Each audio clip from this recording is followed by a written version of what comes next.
Magandang umaga, kumusta po? Narito po ulit ang update natin para sa lagay ng ating panahon.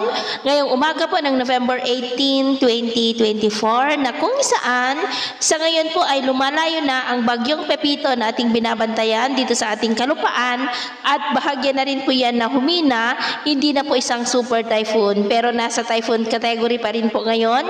Nataglay pa rin ang lakas ng hangin na umaabot po sa 150 kilometers per hour habang nasa layo po ngayon ng 144 km west ng Vigan, Ilocos Sur. Nandiyan na po sa may West Philippine Sea at mamayang hapon, posibleng tuluyan na po yan na makakalabas sa ating area of responsibility at asahan naman natin na unti-unti na nagaganda ang panahon, lalo na po sa mga lugar na dinaanan ng bagyo. Samantala po ngayong araw, gaya pa rin yung nakikita ay mayroon pong daloy ng northeasterly surface wind flow dito po sa northern part ng Northern Luzon at extreme Northern Luzon at easterlies naman ang hangin na umiihip na sa silangan po ng ating bansa.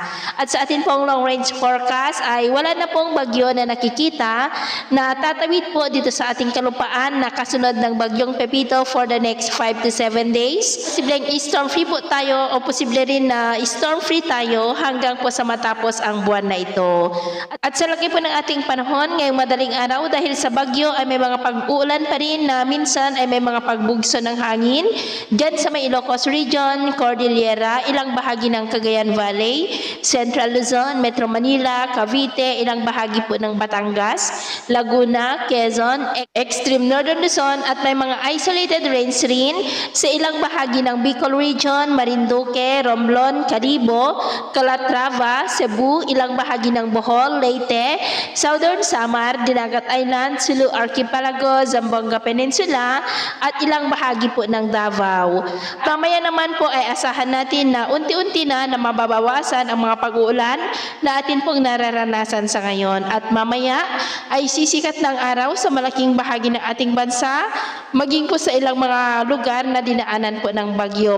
Pero dito po sa northern part ng Northern Luzon at extreme Northern Luzon dahil sa northeasterly surface wind flow ay makakaranas po tayo ngayon ng cloudy skies with isolated rains at malamig-lamig din po ang panahon. At dahil naman sa easterlies ay may cloudy skies with isolated rains rin ang asahan sa silangan po ng Mindanao, Eastern Samar at ilang bahagi po ng eastern part ng Leyte. At mamayang hapon, generally fair weather pa rin sa malaking bahagi ng ating bansa pero may chance pa rin ng cloudy skies with isolated rains sa ilang bahagi, dulot po yan ng mga localized thunderstorm. At sa atin naman pong mga baybayin dahil po sa pinagsamang epekto ng bagyo at saka po ng amihan ay iwasan na muna natin ang papalaot po sa seaboard ng Batanes, Babuyan Islands, buong seaboard ng Northern Luzon, maging po sa seaboard ng Pangasinan dahil ang mga alon dyan ay posible po na aabot hanggang po sa 4 to 8 meters height. Kaya hanggat maaari